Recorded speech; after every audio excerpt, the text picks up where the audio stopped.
지금 두 분 발제 내용을 들으셨겠지만 가고자 하는 방향은 같은데 방법론에 있어서는 조금 뉘앙스가 약간씩은 방식은 다르실 수도 있다라고 여러분들 아마 느끼셨을 수도 있을 겁니다. 그래서 또 이제 두 분 토론자를 모셨습니다. 첫 번째 토론은 자를 소개를 해드리겠습니다. 조승연 인천광역시 의료원 원장님이신데요. 서울의대를 졸업하시고 인천적십자병원장, 성남시 의료원 초대 원장 등을 거쳐서 현재 인천광역시 의료원장으로 재직하고 계시고 전국 지방의료원 연합회 회장으로 재직하고 계십니다. 토론은 한 10분 이내로 부탁드리겠습니다. 조승영 원장님을 박수로 맞이해 주시기 바랍니다.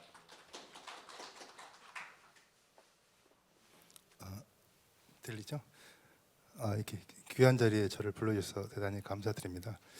사실 뭐 교수님들 하는 예방의학 학회에서 제가 발표하기는 좀 주제넘다 생각을 하긴 했지만 사실 일선 현장에서 특히 공공병원에서 원장직을 이제 지금 10년째 수행하고 있는 그런 입장에서 사실 지방의료원, 그러니까 우리나라 공공병원의 대표라고 할 수 있는 지방의료원들이 갖고 있는 문제들 중에서 특히 의사 인력난에 대해서 오늘 심도 깊은 논의를 한다고 해서 제가 사실은 주제넘게 이 학회 자리에 앉게 됐습니다. 다시 한번 감사드리고요. 최근 국정감사장에서 계속 이슈가 터지는 게 이제 올해 같은 경우는 특히 코로나19 상황에서 공공의료에 관한 이야기들이 지금 매일매일 뉴스가 넘쳐나고 있는데 그 중에 사실은 상당 부분이 인력에 관한 문제입니다. 왜 그런 거 하니 결국은 어느 조직이든 어느 시스템이 움직일 때 결국 사람이 하는 것이고 결국 모든 거의 답은 기승전 인력이라는 그런 관점에서 볼 수가 있겠습니다. 지금 요 뉴스 여기 오기 전에 뉴스를 좀 찾아봤는데 의학신문에서 지방의료원은 평균 근속연수 5년 의사들 1년마다 바뀌는 의사들도 뭐 많고요. 간호사도 물론 부족하지만 7곳 70% 정도의 공공병원이 의사 정원조차도 채우지 못하고 있다.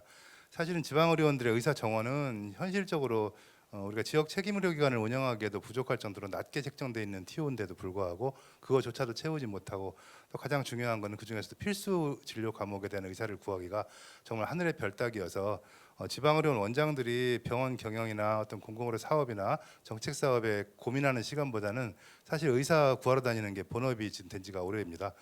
저도 마찬가지지만 매일같이 그 의사들 간호사들 나가는 거 카운트하면서 무슨 이렇게 결제 받을 때 사직서 올라왔다 그러면 가슴이 덜컹해요. 그래서 그런 세월을 지금 계속 보내고 있는 것이 우리나라에 과연 세계 어느 나라에서 과연 공공병원에 의사를 못 구해서 이렇게 고민을 하는 나라가 과연 있을까? 아까 지금 임진 교수님, 박윤영 교수님 여러 가지 말씀을 하셨지만 현장에서 느끼는 그 인력에 대한 부족함은 정말 심각할 정도입니다. 그래서 우리나라 지방의료 인력난 현실에 보면 하여튼 절대적으로 인력난이 있다는 건 분명한 사실이고요. 특히 필수 분야 인력난들은 병원 존립에 대한 근본적 문제를 제시하고 있습니다. 이 병원들이 갖고 있는 여러 가지 비판을 받거나 내부적인 문제들의 그 근본 원인에는 의사 인력이 분명히 있다. 더구나 지금 공공보건의료 종합발전계획에서 나오는 것처럼 지역 책임의료기관을 하기 위해서 가장 중요한 것이 필수 진료를 우리 국민들에게 보편적으로 제공하는 것이 중요한 임무임에도 불구하고 이런 필수 인력을 운영할 의사 인력이 없다는 것은 치명적이라고 할 수 있겠습니다. 즉 인력 문제 해결 없이는 우리 공공의료 발전 강화 나아가서는 국민의 어떤 보건 의료를 증진시키는 데는 전혀 불가능한 상황이기 때문에 어떤 방법을 써서라도 이 문제를 짚고 넘어가야 되고 이제는 사실은 그것이 초읽기에 몰렸다고 저는 생각을 합니다. 당연히 인력난 때문에 생기는 문제는 다양합니다. 일단은 구하기가 어려우니까 임금이 끝도 한도 없이 올라갑니다. 지금 연봉이 6억 원이 넘는 의사가 제가 대충 봐도 꽤 여러 군데 있고요. 그러다 보니까 기존에 있는 근무하던 의사들은 내가 바보냐 상대적 박탈감을 느낍니다. 그래서 결국 이직에 동인이 되고 또 그걸 맞춰주다 보면 경영이 무척 어려워지게 되겠죠. 그러다 보면 또 나머지 결국 임금 격차에 대한 문제죠. 나머지 직원들이나 여전히 또 성실하게 자기 책무를 갖고 근무하는 의사들도 점점 불성실하고 악화와 양화를 구축하는 그런 쪽으로 나아가는 참 슬픈 현실이고요.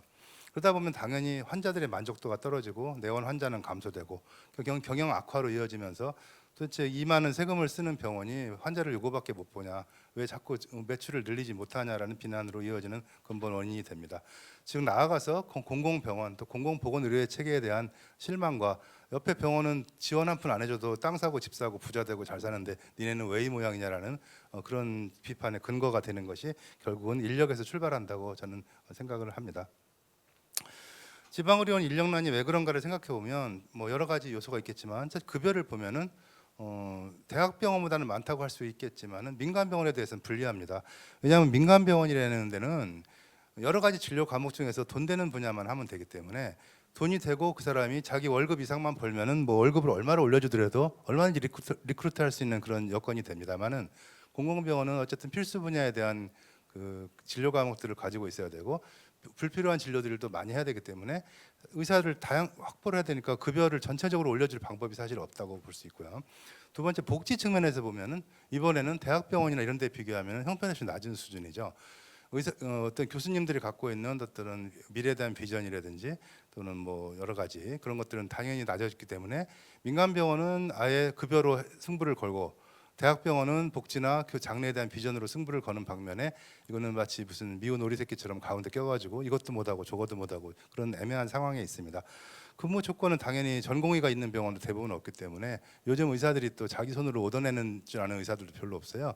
다 주변에 어시스턴트가 없으면 일을 못합니다. 참 재밌는 일이 벌어지고 있는데 결국은 인력 풀 자체가 부족해서 그런 게 아닌가라는 생각에 결론에 도달하게 되는데 의사들의 절대 수가 부족하고 또 분포가 이상하게 돼 있고 또 학생들의 교육 및 가치관의 부재가 문제가 있다고 할 수 있겠습니다.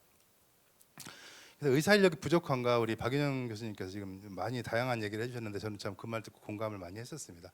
그렇지만 저는 뭐 단순하기 때문에 딱 한 가지만 생각을 해봐도 지금 우리나라가 경상 의료비가 OECD 평균을 거의 지금 도달했고 그 증가 속도가 거의 3배에 이른다는 지금 통계가 나와 있는 반면에 의사 수는 한의사를 포함해서 60%를 겨우 넘고 있는 수준입니다. 즉 같은 인구수를 비율을 봤을 때 똑같은 경상 의료비를 60%의 의사들이 나눠 갖고 있는 거거든요. 그럼 이걸 갖다가 여러 가지 뭐 환자도 많이 보고 진료량도 많다고 하지만 결국 수입이라는 측면에서 본다면 매우 많은 금액을 이미 나눠 갖고 있고 그럼에도 불구하고 배가 고프다고 주장을 한다면 다른 나라 의사들이 뭐가 이상한 사람들이던가 우리나라 의사들 중에서 일부가 그 대부분을 가져가고 있다는 그런 뜻이겠죠. 그 자체도 사실은 해결해야 될 문제라고 생각합니다. 나머지 문제들도 있겠지만은 시간 관계상 그래서 의사 인력이 도대체 왜 부족한가를 가만히 생각해봤더니 결국 이제 노령인구 뭐 증가하고 하면서 의료 수요가 당연히 늘어날 것이고요. 거의 15년 이상 지금 의사 정원이 동결돼 있고 사실은 중요한 문제가 특히 이제 아까 보건소 말씀하셨는데 세계 최고의 공중보건의료 시설이 공중보건의로 지금 운영이 되고 있는데 여의사들이 지금 굉장히 많이 늘어나서 저 때는 여의사가 한 10% 정도 됐던 것 같은데 이제 한 50% 거의 육박하기 때문에 이런 공공보건에 활용할 인력들이 점점 줄고 있어서 저희가 그 백령도에 있는 백령병원을 지금 운영하고 있습니다만은 거기 있는 공중보건 의사들의 어떤 수급 자체가 점점 어려워지는 것 같아요. 그래서 거기는 1순위로 보내기 때문에 나머지 부분에서 공중보건 의사가 필요하면 거기에 대한 지원을 거의 못 해주는 이런 상황이 지금 상당 기간 반복되고 있습니다.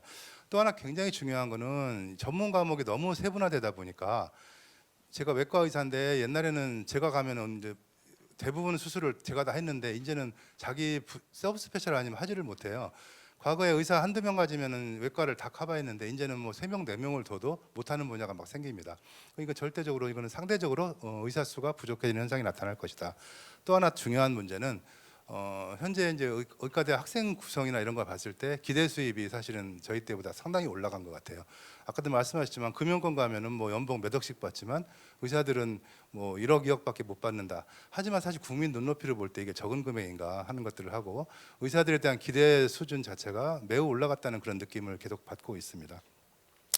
결국 의사학 문제는 지금과 같이 절대 수가 부족하고 다 개원가로 집중하는 분포의 문제, 그리고 교육받은 학생들의 가치관의 문제, 또 공공병원의 열악한 인프라 문제, 수련 교육할 때 여러 가지 그런 문제들이 복합적으로 나타나는 문제이기 때문에 이것들을 해결하는 여러 가지 방법들을 좀 고민을 해야 될 것 같습니다.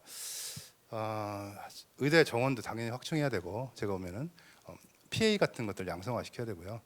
우리 미국도 이미 수십 년 전부터 외국 의사에 대한 문호를 어느 정도 개방하고 있지 않습니까? 이런 문제들 참 이제 의협에서 들으면은 뭐라고 하겠지만은 좀 고민이 하도 많다 보니 별 생각을 다 하게 되는 거죠.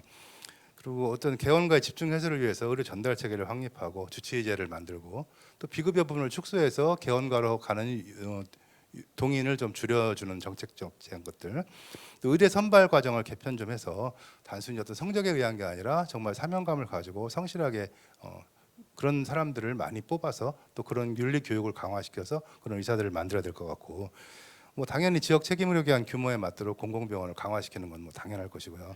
세부 전문 과목 같은 것들을 사실은 제너럴 피지시안 내지는 제너럴 서전을 제대로 키워내고 그 사람들 그러고 스페셜리티는 또 그 중에서 일부가 올라갈 수 있는 이런 교육 과정에 전문의 수련 과정에 구조적 개편이 필요할 거라고 생각합니다. 결론적으로 볼 때는 지금 이제 논의되고 있는 여러 가지 공공의대, 지역 의사제, 뭐 의과대학 정원 확대, 뭐 PA 양성화, 뭐 심지어 뭐 해외 의사에 대한 수입까지도 이런 분야에 대한 모든 분야의 정책들을 다 좀 테이블에 올려놓고 그것들을 종합적으로 여기저기 고민을 하면서 실현을 해야 될 단계지. 지금 세상을 바꾸는 일은 사실은 해야 될 이유는 한두 가지밖에 없습니다. 근데 못하게 하는 이유는 수수백 가지거든요. 왜냐하면 기존에 했던 거에 대한 단점을 끌어내면은 세상에 바꿀 수 있는 정책이 어떻게 나올까 그런 생각이 들어서 다 한 분야에서는 마음도 따갑고 뭐 괴로운 일이 있을지 모르겠지만 이제 좀 솔직하게 다 좀 오픈시킨 상태에서 아까 교수님 말씀하신 것 마냥 모두가 머리를 맞대고 한번 해결을 해야 될 제가 보면은 정말 절대절명의 지금 타이밍이라고 저는 생각을 해서 지방의료원 원장으로서 현장에 느끼는 의료 인력 부족에 대한 고뇌를 좀 말씀드렸습니다. 두서없이 발표해서 죄송하고요. 하여튼 귀중한 자리에 발표해 주셔서 다시 한번 감사드립니다. 고맙습니다.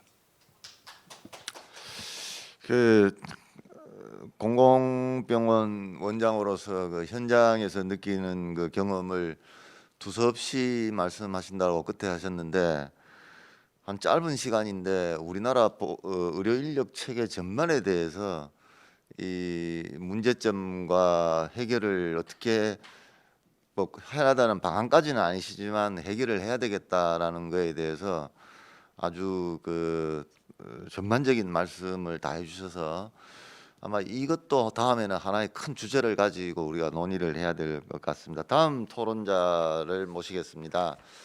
다음 토론해 주실 분은 연세대학교 원주의과대학의 김춘배 교수님이십니다. 김춘배 교수님은 지역보건연구회장과 한국농촌의학 지역보건학회 부회장을 역임하셨고, 현재 빈곤문제 국제개발연구원 연구위원, 그리고 한국 글로벌 의학산업연구회 회장으로 지금 현재 계시고, 이 지역보건과 의료정책, 특히 또 의사시면서 경제학 석사까지 취득을 하셨는 제도에 아주 해박하신 쌤입니다. 박수로 부탁드리겠습니다. 예, 방금 소개받은 김춘배입니다. 어떻게 보면 저희 예방의학회 이제 2020년도 마지막 섹션에 또 마지막 토론자로 임하게 돼서 상당히 개인적으로 영광으로 생각합니다. 제가 일단 토론에 초대를 받은 여러 가지 이유가 뭘까를 한번 생각을 해보니까 아마 지역보건을 처음 의대를 졸업하면서 전공을 선택할 때 그리고 현재까지도 현장에서 계속 관여하고 있지 않나, 그런 맥락에서 아마 이 주제의 토론자로 초대를 받은 것 같습니다. 그런 의미로 보게 되면 말씀하신 것처럼 기본적으로 어떻게 접근할 수 있을까라고 던져봤을 때 흔히 말하는 1978년도 세계보건기구가 1차 보건의료를 선언하면서 특별히 보건의료 지역보건의료 체계의 식스블락을 얘기할 때 그 안에 핵심적으로가 인력이 있습니다.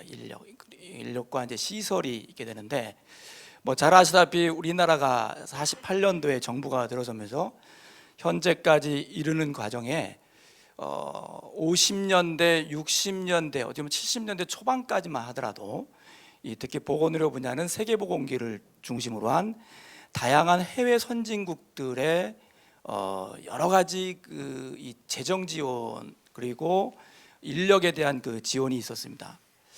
자, 그런 맥락에서의 인프라가 어느 정도 구축된 다음에 이제 본격적으로 70년대 이제 경제 개발이 어느 정도 탄력을 갖게 되면서 급격하게 이제 경제 성장에 지금까지 이래서 일종의 이제 뉴 이머징 이코노믹 컨트리로 바뀌어오게 되죠.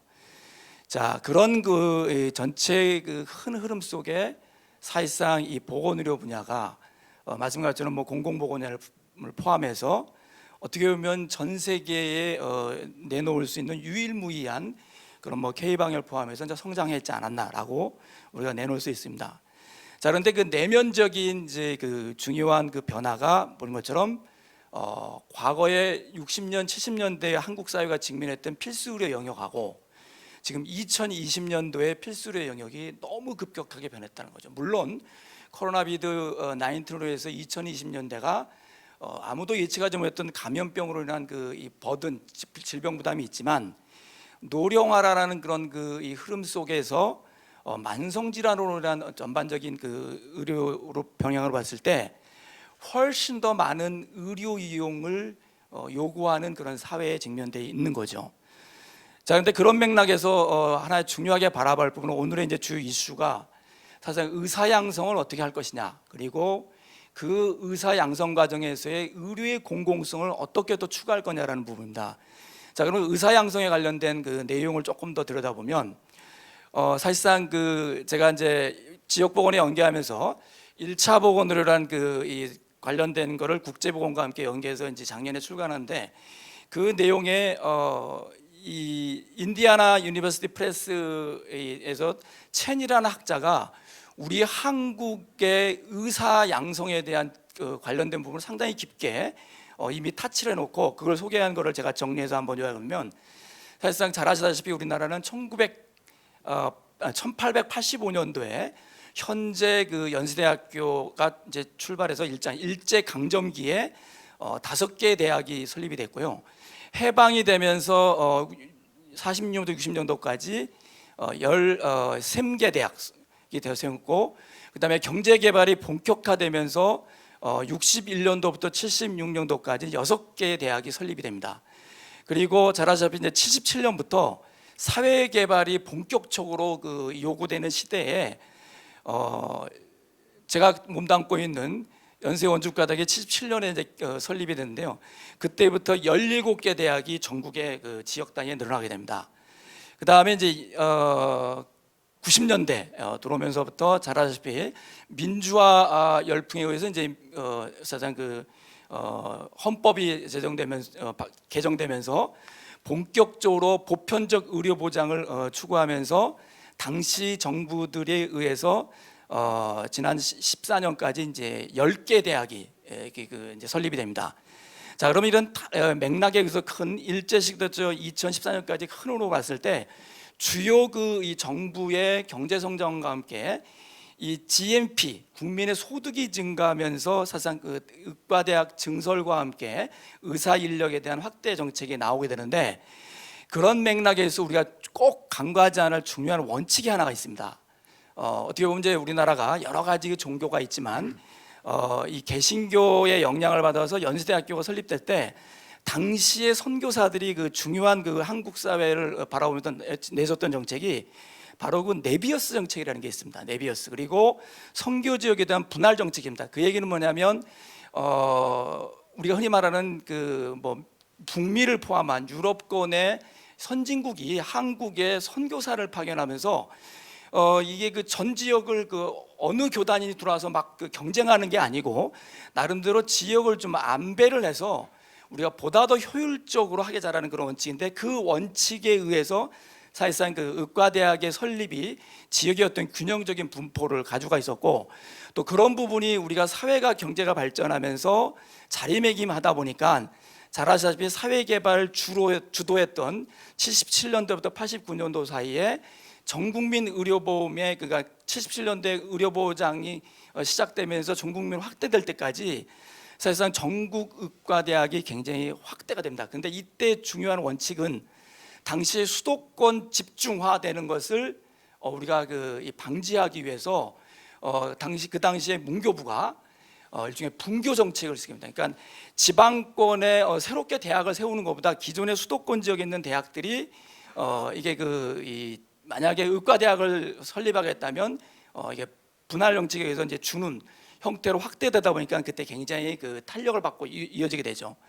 자, 그리고는 이제 보편적 의료 보장이 확립되면서 10개 대학이 설립될 때는 사실상 지방권에 있는 뭐 굉장히 다양한 그 지역의 욕구에 의해서 대학이 설립이 됐는데, 갑작스럽게 이게 10개 대학이 설립이 되면서 이게 정상적으로 교육제도와 함께 흔히 말하는 우리가 임상교육까지 연계한 좋은 양질의 어떤 이게 특성을 갖는 의사를 양성할 수 있겠느냐, 그런 논란이 제기되면서 아주 핵심적인 문제가, 그러면 기초교수 요원과 대학 부속병원을 포함한 그런 이 수월적인 능력을 갖고 있는 임상의사가 배치될 것이냐라는 그 논점이 있었습니다.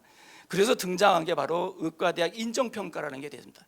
자, 이 부분은 이미 미국이 플렉스너 리포트에 의해서 폭발적으로 의사 수요가 늘어났을 때 우후죽순적으로 늘어나는 그 의과대학을 정비하기 위해서 바로 질관리 차원에서 했던 제도가 우리나라의 70년대, 80년대, 90년대 폭발적으로 늘어나는 의대의 질관리 차원에서 인증평가가 들어오면서 가장 중요한 그 이 핵심, 최소한 이 정도는 필요하다는 그런 교육이 있습니다. 그래서 그런 부분이 고등교육법에 담아져가지고 지금까지 이어져 오고 있는데, 그런 맥락에서 이제 아주 현실적으로 굉장히 두드러지게 나오는 부분이 바로 그 인증평가 제도의 평가에서 조건이 있습니다.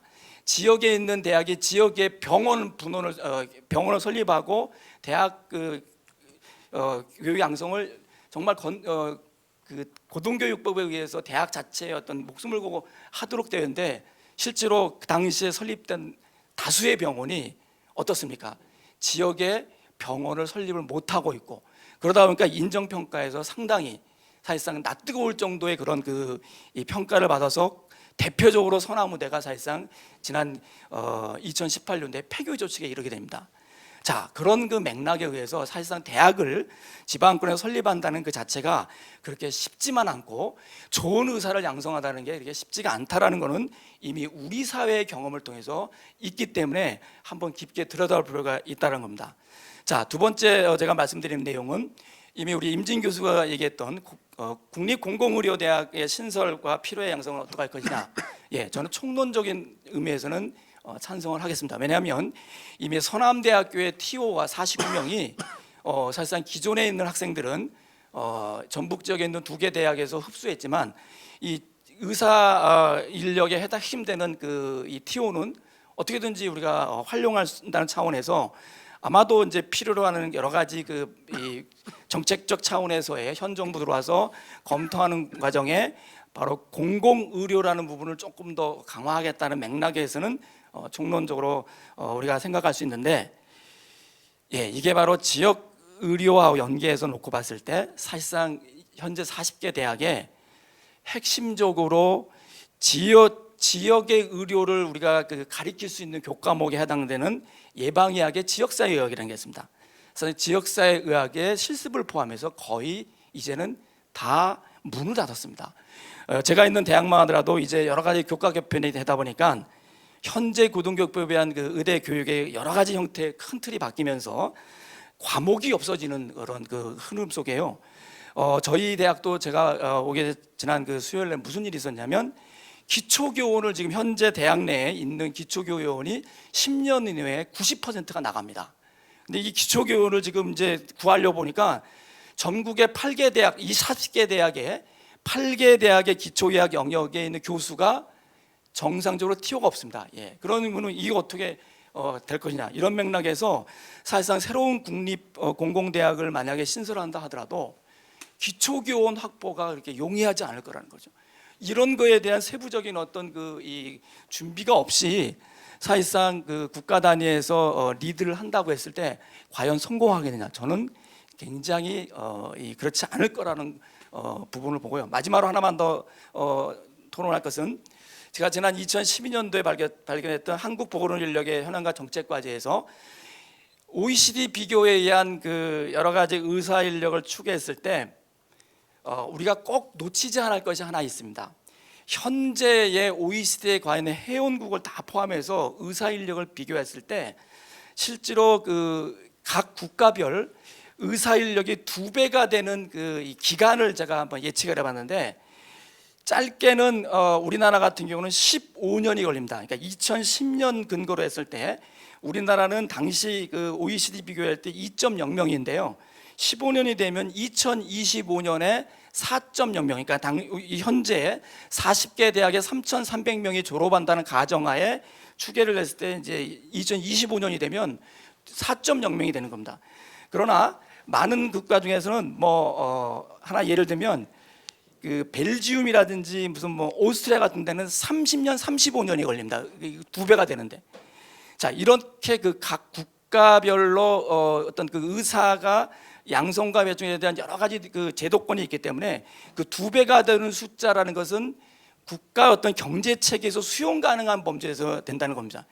현재 그 말씀하셨던 우리 그 조승현 원장님이 얘기했던 그 논의는 이미 사회주의가 아닌 자본주의 시장 경제를 기반으로 하고 있는 모든 OECD 국가의 공통적인 현상들입니다. 왜? 당연하죠. 급여를 더 동일한 그 노력을 하고 동일한 내가 인풋을 들이는 과정에서 보다 더 수월한 급여와 베니핏을 받는다면 시장은 움직이게 돼 있습니다. 자, 그런 그 맥락에서 우리가 조금 더 그 광의한 개념으로 말하면 대한민국의 경제 성장 과정에 사실상 대도시권 공단 중심으로 70년대부터 각종 20여 개의 법안을 가지고 중점적으로 했습니다. 그러나 이제 10여 년 전부터 뭘 했습니까? 지방이 그러면 소멸된다, 무너진다고 하니까 이제 균형 발전을 가지고 사실상 지방의 어떤 그 논의했습니다. 보건의료부터는 마찬가지입니다. 이미 전반적인 흐름이 이미 사회의 극단화되는 과정에서의 이거를 회복을 하려면 여기에 시장 기능을 감안한 경제 논리를 가지고 풀어가야지 단순한 어떤 그 원칙만 가지고 시행하기에는 굉장히 한계가 있다. 그 대표적인 예가 현재 오랫동안 국방부에서 군의관을 의무복무해가지고 양성했습니다. 그런데 다 실패했습니다. 그 부분을 우리 공공의료할 때 꼭 참조해 주시기 바랍니다. 이상입니다. 네, 감사합니다. 아주 열정적으로 토론을 해주시고 좋은 내용인데 시간이 허락지 못해서 제가 자꾸만 좀 빨리 부탁을 드려서 좋은 말씀 더 이상 못 듣습니다. 우리 발제하신 두 분도 그러니까 가고자 하는 거는 비슷한데 조금씩 뉘앙스가 다르고 우리 또 토론자 두 분도 조금 그 방법론적으로는 조금씩 다르게, 그래서 제가 참 좋다고 생각하는 게 이게 이제 토론이구나 뭐 이런 생각을 가집니다. 그래서 시간이 많이 흘러서 많은 시간은 못 드리겠습니다만은 오늘 나왔는 내용에 대해서 우리 발제하신 두 분의 짤막한 소회는 좀 들어보는 게 필요할 것 같다 해서 이번에는 반대로 우선 박윤영 우리 석자 교수님께서 죄송합니다. 한 2분 정도 부탁을 드리겠습니다. 간단히 말씀. 그 조승현 원장님 말씀하신 거 충분히 이해가 됩니다. 근데 이거를 숫자로 해결할 것이냐, 지금 진짜 절대 숫자가 모자라냐 뭐 이런 거에 대한 논란은 아직 많이 있잖아요. 예를 들면 군병원 같은 데가 군대 이제 계급 붙여서 군 월급이 워낙 작으니까 장기 군의관도 근무를 안 하려고 그랬는데 황골탈퇴를 해가지고 군무원을 뽑기 시작했습니다. 월급을 왕창 올려서 한 1억 가까이 올려서. 그랬더니 지금 저기 군부대 같은데 여의사들이 많이 들어가 있어요. 계급 군인은 아니지만 군인인 군무원 의사. 그래서 상당히 안정적으로 가서 이게 이제 군인으로 평생을 군인처럼 신분을 가지고 지내겠다. 이런 의사들이 많이 늘어났는데 안정적으로 이제 찾아가고 있어요, 보니까요. 그래서 이게 전체적으로 급여의 문제냐 아니면 근무 조건의 문제냐. 그래서 제 생각에는 지방의료원도 살아가려면 앞으로 이걸 좀 안정적인 직장 있잖아요. 요새 생각보다 뭐 보훈병원이나 경찰병원 이런 데처럼 공무원 병원 있잖아요. 평생 살아가는 그런 데를 선호하는 의사들이 굉장히 많습니다. 그런 근무 조건 같은 걸 좀 제대로 이렇게 딱 해놓으면은 훨씬 좀 낫지 않을까 그런 생각이 들고요. 그다음 공보위가 지금 하는 게 의전원 제도 때문에 그렇습니다. 의전원 제도 때문에 지금 이게 딱 중간에 걸리는 시간입니다. 지금 몇 년 지나면 다시 또 공보위가 1,000명 이상씩 막 1,500명씩 나오기 시작합니다. 6년제로 바뀌어서 지금 이제 수련 받고 있거든요. 그 의전원 때는 나이가 늦게 들어가서 이 전문의가 거의 안 나왔거든요. 여학생들이 많고 지금 여학생이 다시 30%로 줄어들었고 거의 다 바로 졸업해서 의대로 들어가서 전문의로 다 해서 나오게 돼 있습니다. 그래서 예전에는 왜 공보위 때문에 의사 부족하다는 걸 크게 못 느끼셨잖아요. 마찬가지로 앞으로 한 4, 5년 지나면은 공보위가 채울 것이다 이렇게 말씀을 드리고, 그다음에 내가 늘 말씀드린 게 공보위를 지소에다 꼭 그렇게 처박아 놔야 되겠느냐. 환자도 한 10명도 안 보는 데가 지금 전국에 하여간 뭐 거의 한 5, 600군데가 됩니다. 10명, 하루에 10명도 안 보는데 그냥 하루 종일 앉아서 뭐 노는 거예요. 그냥 본인도 어떻게 할 수가 없으니까. 그런 건 좀 빼가지고 과감하게 필요한데 확대 배치하고 뭐 국가기관에도 배치하고 이렇게 하고, 거기를 이제 은퇴 의사들이 많이 나오거든요. 은퇴 의사를 좀 집어넣으면은, 일본이 은퇴 의사 집어넣어서 많이 성공을 했습니다. 서로 노인네 노령층이 시골 갈수록 많으니까 서로 말도 통하고, 공보이들하고는 말도 잘 안 통하거든요. 이게 할아버지 할아버지하고 그 말도 통하고 사는 것도 좋고, 이런 거를 좀 이런저런 거를 해서 좀 대안을 좀 만들어서 하는데, 이제 정부가 모든 것을 다 틀어지고 하겠다, 이거는 앞으로 해봤자 이게 되지도 않을 거고 성공하기 어렵다, 이런 생각을 드립니다. 이상입니다. 네, 감사합니다. 우리 임준 교수님 부탁드리겠습니다. 예, 들리시는 건가요? 예, 네. 예, 간단하게 뭐 나온 것 좀 말씀드리고 제 소개 간단하고 좀 마치도록 하겠습니다. 예를 들어서 이제 어이가 있는 게, 이제 예를 들어서 왜 저기 그 보건복지부가 하느냐, 뭐 이런 이제 우리 박영현 교수님 말씀하셨는데, 뭐 교육부 체계에 있다고 해서 교육부 장관이 교육을 관할하는 건 아니지 않습니까? 그래서 전체적인 인력 양성에 대한, 공공 부분에 대한 인력의 양성에 대한 계획을 총괄한다는 의미인 거지, 보건부 장관이 뭐 할 이유는 전혀 없습니다. 근데 그렇다 해가지고 교육이기 때문에 당연히 교육부 심의를 받는 거고요. 이게 의무복무가 아니면 이거 이미 그 저기 공공의료대학원이 설치되어 있습니다. 이미. 왜냐하면 교육부 심의 이미 받은 상태이고, 이게 의무복무가 걸렸기 때문에 법제화 때문에 지금 안 돼 있는 문제인데, 그래서 이거는 교육부가 좀 저기 관여 안 하는 것이 아니라 교육부 심의를 받아서 진행한다라고 볼 수 있을 것 같고요.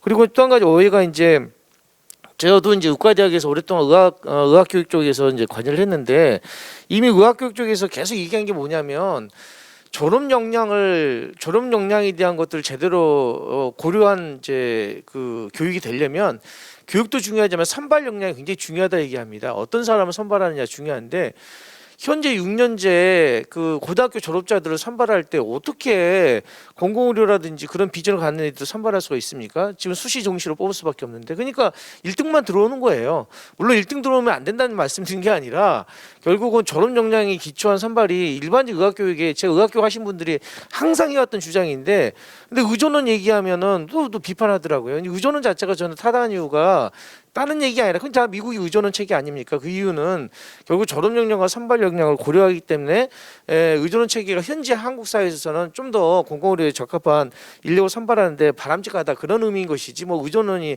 엄청 좋다 이런 의미는 절대 아니고요. 세 번째로, 저는 남원에 있을 이유가 전혀 없다고 생각합니다. 제가 말씀드린 것처럼 국립중앙의료원의 부서 의과대학으로 만들고 서울에 있는 게 맞죠. 할 수 있죠. 근데 남원에서 자꾸 얘기하는 것은 서남티오가 남원에 있기 때문에 남원에 무조건 있어야 된다, 이게 지금 지역 정서 아니겠습니까? 그것 때문에 남원 얘기가 나온 것이지, 국립중앙의료원이 부속병원 하는 게 맞다라는 생각이 들고요. 그래서 어쩔 수 없이 남원의료원을 300에서 500병상급으로 부속병원을 만들겠다, 정부이 그런 얘기를 하는 거고, 지역 책임의료원급으로 만들겠다는 얘기지, 주요한 교육은 국립중앙의료원, 그리고 국립병원, 그리고 관련된 국립대학병원에 설치되어 있는 국가지정센터에서 교육하는 게 맞다, 이렇게 생각합니다. 그리고 국립중앙의료원에 기초 교원도 굉장히 많습니다. 예방의학만 지금 6명 이상의 전문의가 있습니다. 저를 포함해서 굉장히 많은 전문의가 있고, 그래서 보건학 석박사가 100명 이상이 지금 국립중앙의료에 있는 상태입니다. 그래서 그런 측면에서 충분하게 지역 보건을 더 잘할 수 있는 그런 교육을 할 수 있는 곳이 저는 현재 국립공공의료대학원이라는 생각을 하고요. 마지막으로 전체 소회는 현재 인력의 뭐 공공의대 지역의사제, 뭐 저는 완전히 찬성하는 건 아니지만 어쨌든 인력 양성에 대한 문제들을 공공의료대학 뭐 내지는 국립공공의대 만들었다 해결됐느냐, 전혀 아니라 생각합니다. 지금 조승현 원장님께서 말씀하신 것처럼 이거는 전체적인 체계적인 접근이 필요하다. 전체 체계에 있어서 국립공무원들 어떻게 할 건지 아니면 지역의사를 얼마나 확대할 건지 질은 어떻게 할 건지 분포는 어떻게 해야 될 건지 특히 병상수를 그대로 놔둔 속에서 이 의사 인력만 늘었는데 무슨 의미가 있겠습니까? 병상수가 엄청나게 많은데 그래서 그 병상수 줄을 어떻게 줄여나갈 거느냐 병상수 줄이는 데서 가장 저항 세력이 결국은 현재 민간 부분 아니겠습니까? 민간 부분이 계속적으로 실질적인 필수료 분야가 아닌 부분들 계속 병상수 확대하고 사회적 이분들 증가시키고 있는 측면이 강한데 이런 것도 어떻게 전체적 사회적 관리할 거냐, 체계적 접근할 거냐가 향후 우리 의료 전달 체계, 보건의료 체계에서 중요한 과제 아닌가라는 말씀을 드리고 제 얘기를 마치겠습니다. 네, 감사합니다. 우리 지금 저 채팅방이 굉장히 좀 그 뜨겁습니다. 많은 그 관심을 기울여 주시고 그 아주 조금 그 진행과 관련해서 따가운 말씀도 해주시고 한데 시간 관계상 이제 끝내야 될 것 같고요. 나중에 그 채팅방에 꼭 좀 들르셔가지고 그 의논들에 올라왔는 의견들을 조금 다시 한번 확인을 해주시고 그 참고를 해주시면은 감사하겠습니다. 그 오늘 발제 두 분의 토론 두 분이라서 비교적 좀 여유 있게 운영을 하려고 했는데 또 이것도 또 하다 보니까 또 시간이 이렇게 또 쫓기네요. 이게 이제 좋은 의사, 우리나라가 원하는 의사, 국민이 원하는 의사를 만들기 위한 논의라고 생각을 하고 이런 자리를 계속 가져가야 되는 게 뭐 20년 후의 일이다. 20년 후의 일이지만 오늘 시작해도 20년 후에 결과가 나오는 거지. 이게 뭐 그렇잖아요. 뭐 병원을 짓는다. 5년 걸린다면은 오늘 지어야 5년 후에 걸린다라는 거죠. 그래서 이게 꼭 장기적인 저는 과제라고 생각을 하지 않고 지금 당장 빨리 서로가 머리를 맞대고 논의해야 될 아주 긴급한 과제라고 생각을 합니다.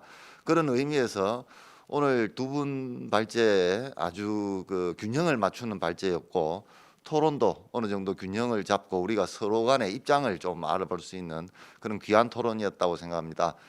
참여해 주시고 채팅방에 올라와 주신 모든 분들께 감사드립니다. 마치겠습니다. 감사합니다.